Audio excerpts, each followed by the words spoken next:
सेबी ने जब waste Bengal government और सादा ग्रुप ऑफ कंपनीज को ये बात नोटिफाई की तो वेस्ट बंगाल गवर्नमेंट ने कोई एक्शन नहीं लिया, क्योंकि तृणमूल कांग्रेस के एमपीज भी इस शारदा चिट फंड स्कैम में शामिल पाए गए थे कि एक चाय वाला, रिक्शा ड्राइवर, स्कूल टीचर, ये सारे आम आदमी जो पैसा डबल होने की आस में बैठे थे, उनको 1% भी शक होने की गुंजाइश नहीं थी कि ये सब एक पॉन्जी स्कीम का हिस्सा है और ये पूरा सिस्टम एक दिन ताश के पत्तों के घर की तरह कोलैप्स कर जाएगा। 26 मार्च को सेबी ने शारदा रियल्टी को बुलाया और बोला अपने डॉक्यूमेंट सबमिट करो वरना तुम्हारा ये पूरा का पूरा धंधा इलीगल माना जाएगा। शारदा ने 28 मार्च को थोड़ा और टाइम मांग लिया। सुदीप्तो सेन बॉलीवुड सेलिब्रिटीज का चेहरा भी इस्तेमाल करने लगा। यहाँ तक आम आदमी को तो आइडिया नहीं लगा था कि आगे क्या होने वाला है, पर अंदर के हाई लेवल मैनेजर्स और एजेंट्स को ये बात समझ आने लग गई थी कि अभी ये कंपनी रेगुलेटर्स के रडार पे आ गई है। लेकिन हर बार की तरह शुरू से शुरू करते हैं। सोचो कोई इंसान तुमसे ये बोलकर पैसा ले कि वो कुछ ही दिनों में तुम्हें उसी पैसे पर बहुत बड़ा रिटर्न देगा। ये कुछ वैसा ही होगा जैसा हमने फिर हेरा फेरी में 25 दिन में पैसा डबल वाला सीन देखा था। लेकिन असल में वो इंसान जिसने तुम्हारा पैसा लिया है वो उस पैसे को किसी ठोस बिजनेस या इन्वेस्टमेंट में नहीं लगाता, बल्कि वो तुम्हारे जैसे और भी नए लोगों से आया हुआ पैसा तुम्हें प्रॉफिट के नाम पर बांटता रहता है। अब चूंकि तुम्हें ये नहीं पता कि तुम्हारे जैसे मुर्गे उसने और भी पकड़ रखे हैं, इसलिए तुम्हें लगेगा कि यार ये तो बहुत ज्यादा फायदे का सौदा है। इस इंसान को 100 रुपए दो और 150 वापस मिलते हैं, 1000 रुपए दो और 1500 वापस मिलते हैं। लेकिन असल में ये पूरा सिस्टम फ्यूचर में जाके एक दिन कोलैप्स करने वाला होता है, क्योंकि ये सिस्टम चल रहा है बस नए बंदों को फंसाकर उसके पैसों से पुराने बंदे को खुश रखने में। जल्दी से पैसा कमाने की इस पूरी स्कीम को ही पॉन्जी स्कीम कहा जाता है और इंडिया के सबसे बड़े स्कैम्स में से एक शारदा चिट फंड स्कैम में एग्जैक्टली यही हुआ था। कंपनी लोगों को हाई रिटर्न्स का लालच देती थी, नए इन्वेस्टर्स से पैसा लेकर पुराने इन्वेस्टर्स को रिटर्न देती थी और जब नए लोग मिलना बंद हुए तो स्कीम टूट गई और लाखों लोगों का पैसा डूब गया। इस शारदा चिट फंड स्कैम में कुल 17 लाख से ज्यादा लोगों ने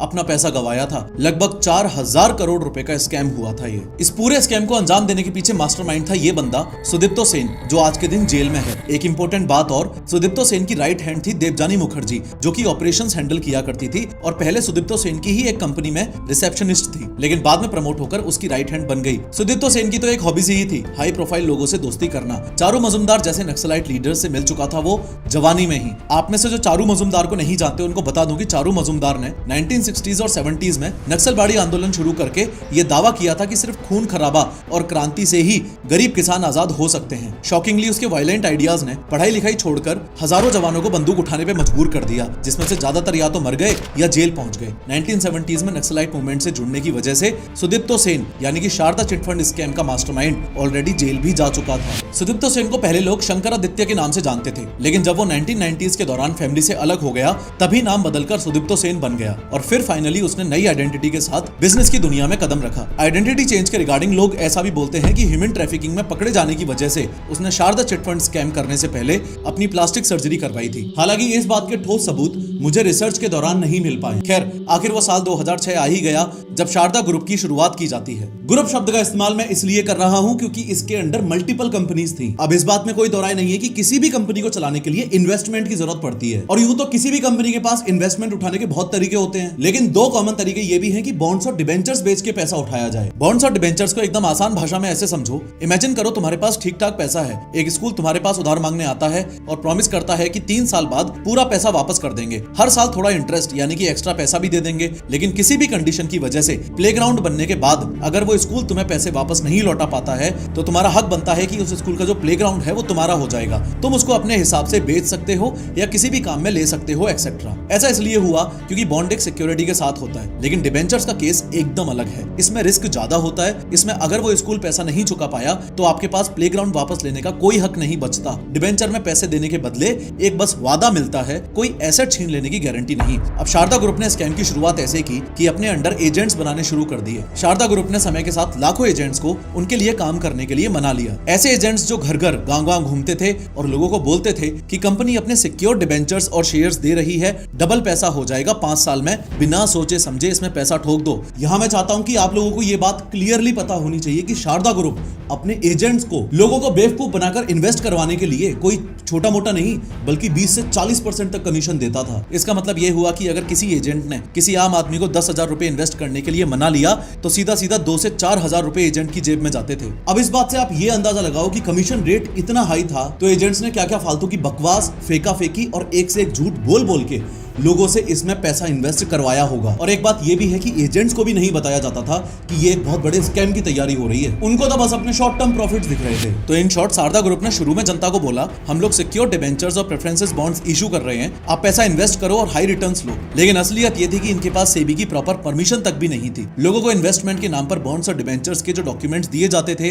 वो बस फर्जी कागज थे, जो देखने में ऐसे लगते थे जैसे तुम असली में किसी कंपनी के शेयर्स खरीद रहे हो क्या। लेकिन वो फाइनेंशियल मार्केट्स के रेगुलेटेड बॉन्ड्स नहीं थे। बेसिकली ये कागज एक मास्क था इस पूरी पॉन्जी स्कीम को प्रोफेशनल दिखाने का, ताकि लोगों को ये लगे कि ये कोई LIC पॉलिसी या फिर बैंक FD जैसा सेफ इन्वेस्टमेंट ऑप्शन है। और यही फर्क होता है स्कैम और असली बिजनेस के बीच। स्कैम में लोगों को बेवकूफ बनाने के लिए एजेंट्स घर घर जाते हैं, जबकि असली बिजनेस अपने प्रोडक्ट और सिस्टम से ट्रस्ट जीतता है। जैसे Odoo, जहां से तुम अपने बिजनेस का पूरा सेल्स प्रोसेस ऑटोमेट कर सकते हो, कस्टमर्स को रियल टाइम अपडेट्स दे सकते हो और हर ट्रांजैक्शन का ट्रांसपेरेंट रिकॉर्ड रख सकते हो। Odoo के थ्रू जब भी कोई इंटरेस्टेड कस्टमर तुम्हें ईमेल भेजता है या तुम्हारी Odoo वेबसाइट के कॉन्टैक्ट फॉर्म के थ्रू कॉन्टैक्ट करता है, तो सिस्टम अपने आप एक न्यू लीड CRM में क्रिएट कर देता है, जो कि Odoo का कस्टमर रिलेशनशिप मैनेजमेंट टूल है। तुम्हें मैन्युअली कुछ डालना नहीं पड़ता। हर लीड एक कार्ड के फॉर्म में दिखाई देती है, जिसमें कस्टमर का नाम, कॉन्टैक्ट डिटेल्स, डील की प्रायोरिटी, एक्सपेक्टेड रेवेन्यू सब कुछ होता है। तुम अपनी सेल्स प्रोसेस को एक कानबान बोर्ड की तरह देख सकते हो, जैसे new lead, in discussion, code send 1। बस ड्रैग एंड ड्रॉप करके एक स्टेज से दूसरे स्टेज में इजीली मूव कर सकते हो। सभी ईमेल्स, चैट्स और मीटिंग नोट्स एक ही जगह पर स्टोर होते हैं। इससे पूरी कन्वर्सेशन हिस्ट्री कभी भी देख सकते हो। तुम अपने ईमेल टेम्पलेट सेव कर सकते हो या ChatGPT इंटीग्रेशन से उन्हें ऑटो जनरेट भी करवा सकते हो। और सारे फ्यूचर टास्क जैसे कॉल्स, मीटिंग्स, फॉलोअप्स एक ही जगह से शेड्यूल हो जाते हैं। Odoo में तुम अपने सेल्स का डैशबोर्ड बना सकते हो, जिसमें रियल टाइम परफॉर्मेंस दिखाई देती है। इसके अलावा अपने फ्यूचर रेवेन्यू का फोरकास्ट भी कर सकते हो, ताकि प्लानिंग और इजी हो जाए। Odoo मॉडर्न बिजनेस की सबसे इंपॉर्टेंट नीड है।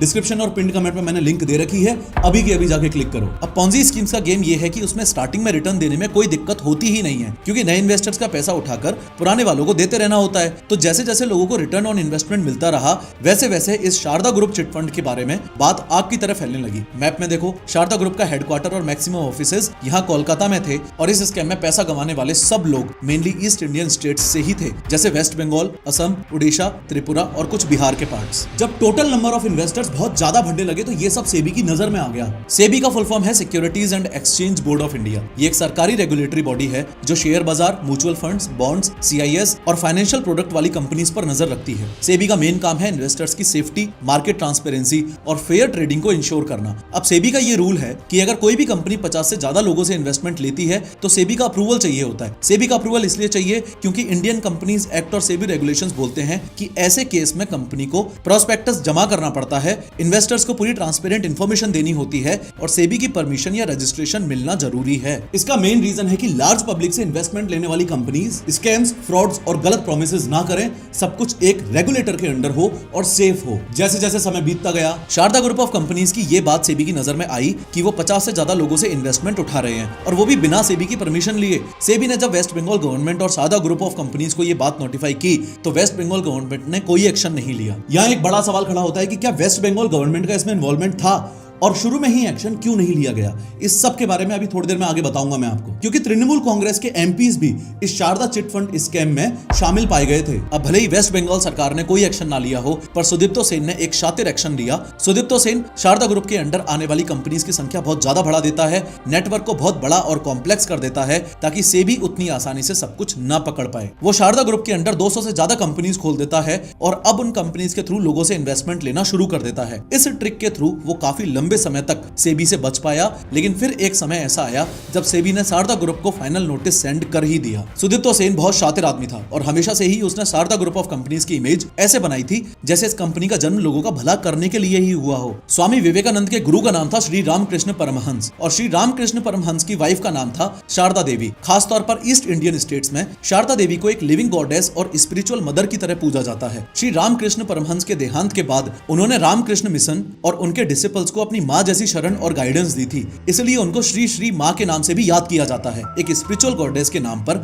अपनी कंपनी का नाम रखने के पीछे कारण यही था कि शारदा ग्रुप की इमेज लोगों में हमेशा पॉजिटिव बनी रहे। इमेज पॉजिटिव बनाए रखने के लिए सिर्फ इतना ही नहीं, सुदीप्तो सेन बॉलीवुड सेलिब्रिटीज का चेहरा भी इस्तेमाल करने लगा। उसने मिथुन चक्रवर्ती को शारदा ग्रुप कंपनीज का ब्रांड एम्बेसडर भी बना दिया। जब से इस देश पर ब्रिटिशर्स का राज था, उस समय से ही बंगाल में फुटबॉल का क्रेज एकदम नेक्स्ट लेवल रहा है। सुदीप्तो सेन ने अपनी और अपनी कंपनी की गुडविल बनाए रखने के लिए फुटबॉल क्लब्स में इन्वेस्टमेंट करना शुरू कर दिया था। उसने एम्बुलेंस डिस्ट्रीब्यूशन भी शुरू किया और दुर्गा पूजा को स्पॉन्सर भी करने लग गया था। Overall Sharda group of companies के नाम से लेकर उस कंपनी की पब्लिक में इमेज बनाने तक सब कुछ सुदीप्तो सेन ने इस तरीके से डिजाइन किया था कि एक चाय वाला, रिक्शा ड्राइवर, स्कूल टीचर, ये सारे आम आदमी जो पैसा डबल होने की आस में बैठे थे, उनको 1% भी शक होने की गुंजाइश नहीं थी कि ये सब एक पॉन्जी स्कीम का हिस्सा है और ये पूरा सिस्टम एक दिन ताश के पत्तों के घर की तरह कोलैप्स कर जाएगा। खैर, जैसे ही सेबी का फाइनल नोटिस आया तो शारदा ग्रुप ऑफ कंपनीज के टॉप मैनेजमेंट ने सेबी को बताया कि वो बॉन्ड्स और डिबेंचर्स में काम कर ही नहीं रहे हैं, वो चिट फंड्स में काम कर रहे हैं। ऐसा उन्होंने सेबी से अपने आप को बचाने के लिए कहा। Chit funds mainly chit funds act 1982 के अंडर रेगुलेटेड होते हैं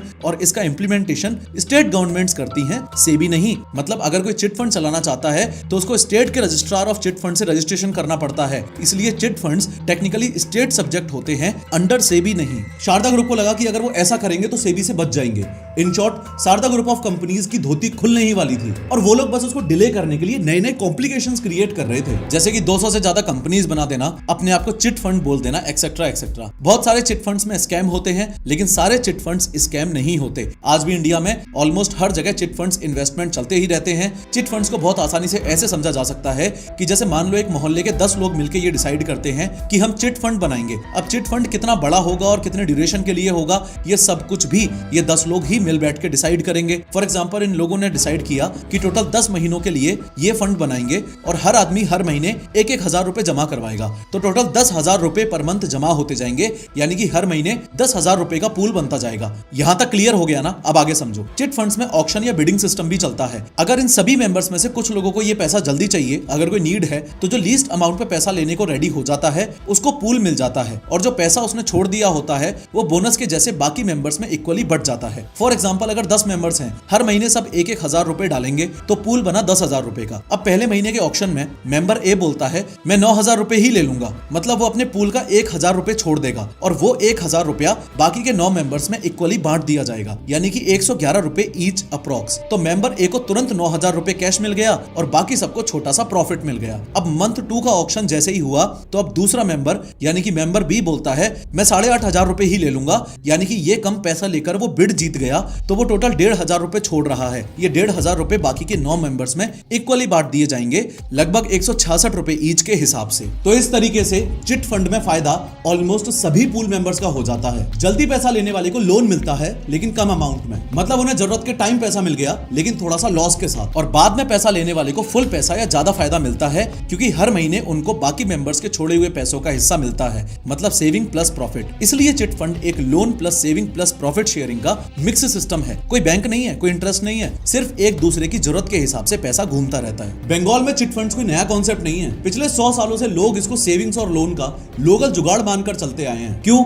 क्योंकि बैंक पहले हर जगह एक्सेसिबल नहीं थे और जहां छोटी मोटी बचत करनी होती थी तो लोग चिट फंड्स की तरफ ही देखते थे, या लोन चाहिए होता था तो लोगों के लिए चिट फंड ही एक आसान तरीका होता था। इस वजह से बंगाल के लोगों का नेचुरल ट्रस्ट डेवलप हो गया चिट फंड्स के सिस्टम पे। लेकिन दिक्कत यह थी कि रेगुलेशंस बहुत वीक थे, ना तो सेबी का प्रॉपर ओवरसाइट था और ना ही आरबीआई के कोई रिस्ट्रिक्शंस थे। मतलब कोई भी आदमी एक कंपनी खोलकर चिट फंड का बोर्ड लगा सकता था और लोगों से पैसा जमा करने लग जाता था। अब जब आपके कल्चर में ऑलरेडी चिट फंड्स एक एक्सेप्टेड ट्रेडिशन बन गए हो और सरकारी सिस्टम प्रॉपर्ली रेगुलेट ना कर रहा हो तो लोग आसानी से फंस जाते हैं। सोचो एक आम आदमी जिसके पास बैंकिंग की नॉलेज नहीं है, उसको कोई लोकल भैया या सेलिब्रिटी एंडोर्स करके बोले कि भैया बस पैसे लगाओ, डबल होकर ही मिलेगा, तो वो क्या सोचेगा? अरे हमारे दादाजी भी तो चिट फंड में पैसा लगाते थे, हमारे मोहल्ले में सब करते थे, तो ये भी जेन्युइन ही होगा। लेकिन हर चिट फंड जेन्युइन हो ये जरूरी नहीं है। शारदा ग्रुप और रोज वैली ग्रुप्स ने मिलकर बंगाल और आसपास के स्टेट्स के लोगों के साथ साल 2013 तक 30,000 करोड़ से ज्यादा तक का स्कैम ऑलरेडी कर दिया है। खैर, real estate, media houses, football clubs, resorts और टूर एंड ट्रेवल्स जैसे वास्ट फील्ड्स में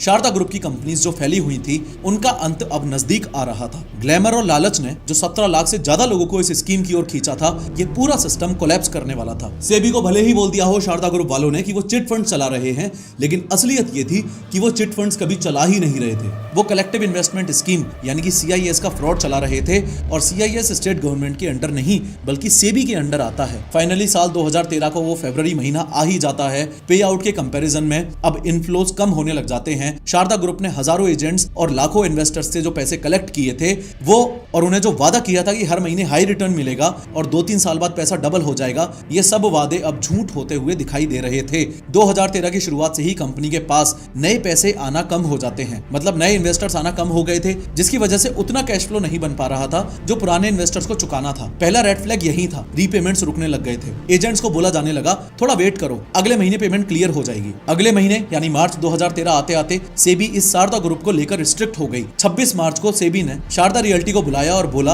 अपने डॉक्यूमेंट सबमिट करो वरना तुम्हारा ये पूरा का पूरा धंधा इलीगल माना जाएगा। शारदा ने 28 मार्च को थोड़ा और टाइम मांग लिया। यहाँ तक आम आदमी को तो आइडिया नहीं लगा था कि आगे क्या होने वाला है, पर अंदर के हाई लेवल मैनेजर्स और एजेंट्स को ये बात समझ आने लग गई थी कि अभी ये कंपनी रेगुलेटर्स के रडार पे आ गई है। शारदा ग्रुप ने जैसे अपना धंधा अलग अलग फील्ड्स में फैला रखा था वैसे ही इसके मीडिया आउटलेट्स भी थे। 26 मार्च को शारदा के एक मीडिया आउटलेट बंगाल पोस्ट ने अनाउंस किया कि वो 1 अप्रैल से बंद हो रहा है। सिर्फ 5 दिनों का ही नोटिस दिया। इससे अचानक से 1300 से ज्यादा जर्नलिस्ट की नौकरियां चली जाती हैं और जो पीएफ सैलरी वगैरह पेंडिंग पड़े थे वो भी उन लोगों को नहीं मिलते।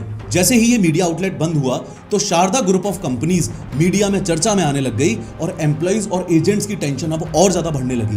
इन्वेस्टर्स और एजेंट्स के चेक बाउंस होना शुरू हो जाते हैं और अफवाहें फैलने लग जाती हैं कि कंपनी पैसे रिटर्न नहीं कर पा रही है। 6 अप्रैल को सुदीप्तो सेन सीबीआई को एक 18 पेज का लेटर लिखता है। उस लेटर में उसने खुद मान लिया कि उसने पॉलिटिशियंस को करोड़ों रुपए दिए थे। उसने ये भी बोला कि ममता बनर्जी की पार्टी तृणमूल कांग्रेस के एक लीडर कुणाल घोष ने उसको धमकाकर मीडिया बिजनेस में इन्वेस्ट करने को मजबूर किया था। सेन ने लेटर में लिखा कि वो आत्महत्या कर लेगा और उसने 22 लोगों के नाम भी गिनाए जो उसको लूट रहे थे। इसमें तृणमूल कांग्रेस के एमपीज के नाम भी थे। ये सिर्फ एक लेटर नहीं था, बहुत बड़ा खुलासा था। बल्कि सच कहूं तो यहीं से स्कैम की असली पोल खुलना शुरू हुई थी। इसके बाद पूरे बंगाल में इन्वेस्टर्स और एजेंट्स सड़क पर उतर आए। ऑफिसेज में तोड़फोड़ हुई और भी ज्यादा चेक बाउंस होने लग गए। कंपनी ने पैसा देना बंद कर दिया और रातों रात ताला लगाकर भाग गए। तब लोगों को समझ आया कि ये तो पूरा सिस्टम ही एक बहुत बड़ा स्कैम था। 10 अप्रैल की सुबह 4 बजे सुदीप्तो सेन अपने 2 क्लोज लोग देवजानी मुखर्जी और अरविंद सिंह चौहान के साथ एक व्हाइट स्कॉर्पियो में कोलकाता से भाग निकला। पहले रांची तक गए, वहां गाड़ी छोड़ दी और फिर वहां से आगे निकल गए। 14 अप्रैल को वेस्ट बंगाल पुलिस ने सेन और टीएमसी लीडर कुणाल घोष के खिलाफ एफआईआर दर्ज की।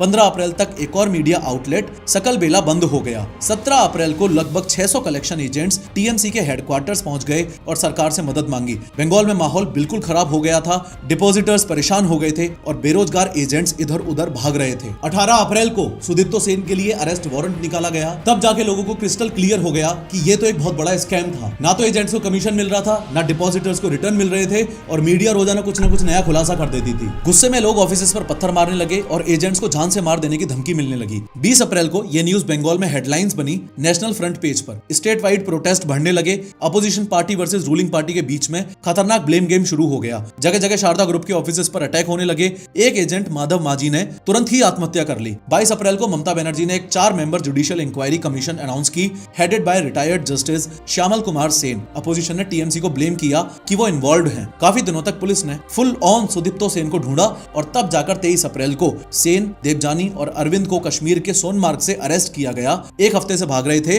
और कश्मीर में छुप के बैठे थे ये लोग। सेबी ने ऑर्डर दिया कि Sharda group immediately capital raise करना बंद करे और सिर्फ 3 महीनों के अंदर अंदर डिपॉजिट्स को रिटर्न करे। 24 अप्रैल को ममता बनर्जी ने 500 करोड़ रुपए रिलीफ फंड अनाउंस किया लो इनकम डिपॉजिटर्स के लिए। लेकिन इतना सा रिलीफ फंड अनाउंस कर देने से जस्टिस नहीं मिल जाता। जो टोटल 17 लाख से ज्यादा लोगों ने अपने 3000 करोड़ से ज्यादा रुपए गंवाए, उसमें से सिर्फ 471 करोड़ रुपए का ही डिस्ट्रीब्यूशन वापस बेचारे गरीब लोगों में हो पाया। बाकी सारा पैसा पूरी तरह से डूब गया। कोर्ट केसेस आज तक खिंच रहे हैं, तारीख पे तारीख मिलती जा रही है, लेकिन अभी तक पूरी तरह से इंसाफ नहीं मिला है। शारदा स्कैम सिर्फ पैसों का स्कैम नहीं था, बल्कि भरोसे का स्कैम भी था। बंगाल जहां चिट फंड्स एक कल्चरल प्रैक्टिस थे, गांव-गांव में जिस चिट फंड को लोग अपना लोकल बैंक मान के चलते थे, वो भरोसा हमेशा हमेशा के लिए टूट गया। आज भी जब कोई चिट फंड या बचत स्कीम का नाम लेता है तो सबसे पहले शक की नजर पड़ती है। शारदा ग्रुप और रोज वैली ने एक पुरानी ट्रेडिशन को इतना बिगाड़ दिया कि लोग जेन्युइन स्कीम से भी दूर भागने लगे हैं। और अगर ब्रॉडर पिक्चर देखें तो ये सिर्फ बंगाल का प्रॉब्लम नहीं था। पूरे इंडिया भर में पॉन्जी स्कीम्स और फ्रॉडुलेंट इन्वेस्टमेंट मॉडल्स हर जगह फैले हुए हैं। हर जगह एक ही फॉर्मूला अपनाया जाता है, लोगों की फाइनेंशियल इलिटरेसी का फायदा उठाओ, उन्हें हाई रिटर्न और जीरो रिस्क का झांसा दो और कैसे भी करके उनसे पैसा लूट लो। शारदा स्कैम एक रिमाइंडर है कि बिना रेगुलेशन और बिना फाइनेंशियल अवेयरनेस के देश का आम आदमी बार बार इसी चक्रव्यूह में फंसता रहेगा। फिर से याद दिला दूं, अपने बिजनेस में ओडू का सीआरएम टूल अभी इनकॉर्पोरेट करो। लिंक पर क्लिक करके it's in the description below. खैर, इस वीडियो पे क्लिक करके समझो कि क्या इंडिया अमेरिका की दोस्ती पूरी तरह से खत्म हो चुकी है और टैरिफ्स के असल मायने क्या हैं।